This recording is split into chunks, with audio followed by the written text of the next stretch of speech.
I'm going to give you some of the secrets about how we make you buy what we want you to buy.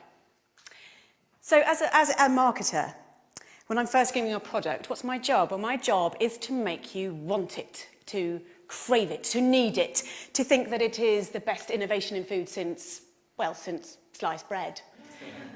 But how do we do it?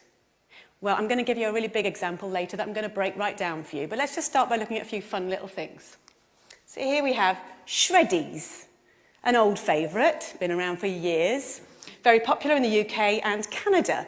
Without changing a single little thing about that product, they remarketed them, rebranded them as brand new diamond-shaped Shreddies. Food marketing genius right there. In the 1950s, there was a very important innovation in food. The instant mix cake, one of my personal favourites. When they were first brought out, all you needed to do was to add a little bit of water. Who's not going to love that? Well, actually, no one loved it. No one bought the bloody things. So they did a bit of research. And what they found was that the main consumer, the target consumer, the housewife, felt that it was cheating. They didn't want to pass off such an easy thing as their own baking to their partners, their husbands, their families, whatever. So what did the producers have to do? They had to make it harder.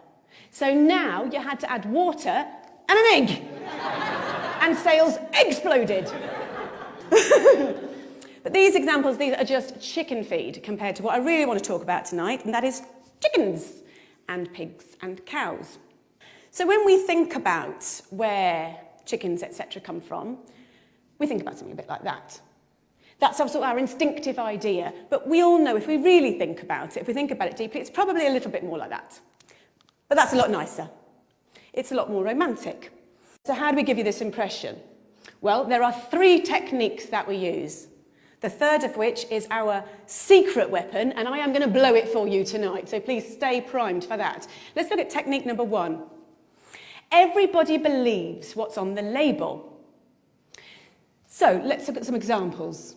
Some of my favourites, some of the ones I use all the time. I'll use Farm Fresh. I'll use 100% natural. I'll use Butcher's Choice. But what does that really actually mean? Well, truthfully, it doesn't mean very much. If we see that on the label, we feel a bit more confident. But let's have a look at what a farm really looks like. It probably looks like that. Now, this is a concentrated animal feeding operation. I'm going to run that past you again. It's a concentrated animal feeding operation. That's not going to look great on a label. Hence, we use Farm Fresh. Innovation number 2. This is what we use. We focus on progress. Intensive farming was born out of necessity. At the end of the Second World War, resources were extremely tight. Farming had to be by necessity very, very economical.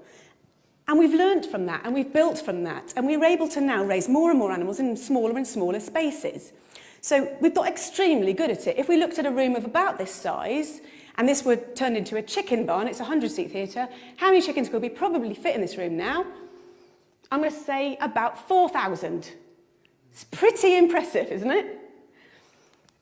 It'd probably look a little bit like that. Now, the public aren't going to be massively keen on that idea, and it's my job to make them feel a little bit better about it. So how do I do it? Well, a basic principle of marketing. We use the right choice of words, and by using the right choice of words, we can make the conversation, we can focus the conversation the way we want it to. So we'll use an example like this. When you look at that picture, where is your eye drawn? It's drawn right to the middle of the page, massive letters, we've got strive to optimise. What we're looking at in the picture, in reverse, looks a bit like that, but this looks a lot nicer, because we're looking at strive to optimise. It makes us feel that there's progress. We feel good. So the challenge for the marketers is to make the public feel comfortable about what they're seeing. One of the side effects of intensive farming, of having so many animals in such a small space, unfortunately, is obviously disease, because you put so many animals into a small space, they're going to get sick. It is no secret that 50% of all the antibiotics in the world are used on farmed animals. So how do we make the public feel okay with this?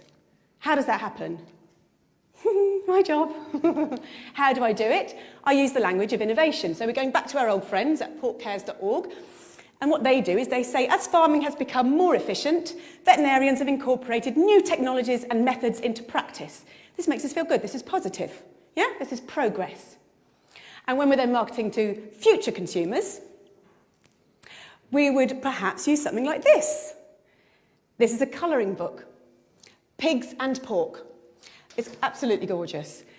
And what we're doing here is we're getting the children to focus on the fact that we're using innovation. So by bringing the pigs out from the muddy fields and into the clean barns, we're taking them away from all that nasty, dirty mud and all the diseases that are lurking there within. Positive. So onto our secret weapon. This is what we really need to focus on. So these two techniques alone, they are not going to work. We need a secret weapon, number 3. It is actually in this room right now. Secret weapon! It is you. So how do we do it? When you're in the supermarket, you don't want to think about where those products have come from. You don't want to think about how those animals have been reared, how they've been treated. The power of willful ignorance cannot be overstated. This is systemised cruelty on a massive scale, and we only get away with it because everyone is prepared to look the other way. Thank you.